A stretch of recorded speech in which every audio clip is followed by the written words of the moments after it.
नालायक बेटा। बेटा हमारा एक्सीडेंट हो गया है। मुझे तो ज़्यादा चोट नहीं आई, लेकिन तेरी माँ की हालत गंभीर है। कुछ पैसों की ज़रूरत है और तेरी माँ को खून भी देना है। 62 साल के माधव जी ने अपने बड़े बेटे से फ़ोन पर कहा, पापा मैं बहुत व्यस्त हूँ आजकल, मेरा आना नहीं हो सकेगा। मुझे विदेश में नौकरी का पैकेज मिला है तो उसी की ही तैयारी कर रहा हूँ। आपका भी तो यही सपना था ना, इसलिए हाथ भी तंग चल रहा है। पैसे की व्यवस्था कर लीजिए, मैं बाद में दे दूँगा। उनके बड़े इंजीनियर बेटे ने जवाब दिया। उन्होंने अपने दूसरे डॉक्टर बेटे को फ़ोन किया तो उसने भी आने से मना कर दिया। उसे अपनी ससुराल में शादी में जाना था। हाँ, इतना ज़रूर कहा कि पैसों की चिंता मत कीजिए, मैं भिजवा दूँगा। ये बात अलग है कि उसने कभी पैसे नहीं भिजवाए। उन्होंने मायूसी से फ़ोन रख दिया। अब उस नालायक को फ़ोन करके क्या फ़ायदा, जब ये दो लायक बेटे कुछ नहीं कर रहे तो वो नालायक क्या कर लेगा, उन्होंने सोचा। और बोझिल कदमों से अस्पताल में पत्नी के पास पहुँचे और कुर्सी पर ढेर हो गए।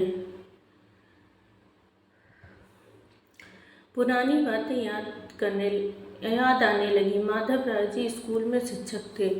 उनके 3 बेटे और बेटी थी। बड़ा इंजीनियर और मझला डॉक्टर था। दोनों की शादी बड़े घराने में हुई थी और अपनी पत्नियों के साथ अलग अलग शहरों में रहते थे। बेटी की शादी भी उन्होंने खूब धूमधाम से की थी।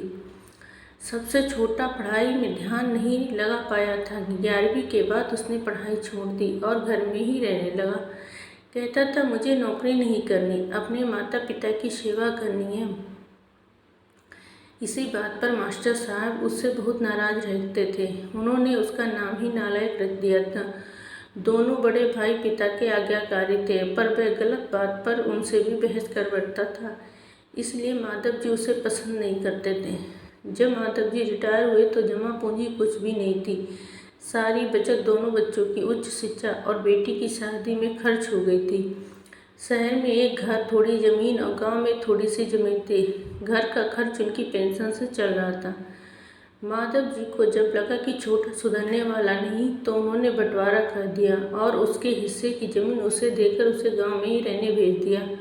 हालांकि वह जाना नहीं चाहता था, पर पिता की जिद के आगे झुक गया और गांव में ही झोपड़ी बना के रहने लगा। माधव जी सबसे अपने दोनों होनहार और लायक बेटों की बड़ाई किया करते। उनका सीना गर्व से चौड़ा हो जाता था, पर उस नालायक का नाम भी नहीं लेते थे। 2 दिन पहले दोनों पति पत्नी का एक्सीडेंट हो गया था। वह अपनी पत्नी के साथ सरकारी अस्पताल में भर्ती थे और डॉक्टर ने उनकी पत्नी को ऑपरेशन करने को कहा था। पापा पापा सुनकर तंद्रा टूटी तो देखा सामने वही नालायक खड़ा था। उन्होंने गुस्से में मुंह फेर लिया, पर उसने पापा के पैर छुए रोते हुए बोला, पापा आपने इस नालायक को क्यों नहीं बताया? पर मैंने भी आप लोगों पर जासूस छोड़ रखे हैं, खबर मिलते ही भागा आया हूँ। पापा के विरोध के बावजूद उसने उनको एक बड़े अस्पताल में भर्ती कराया, माँ का ऑपरेशन कराया और अपना खून दिया। दिन रात उनकी सेवा में लगा रहता कि एक दिन वह गायब हो गया। वह उसके बारे में फिर से बुरा सोचने लगे थे कि तीसरे दिन वह वापस आ गया। महीने भर में ही माँ एकदम भली चंगी हो गई।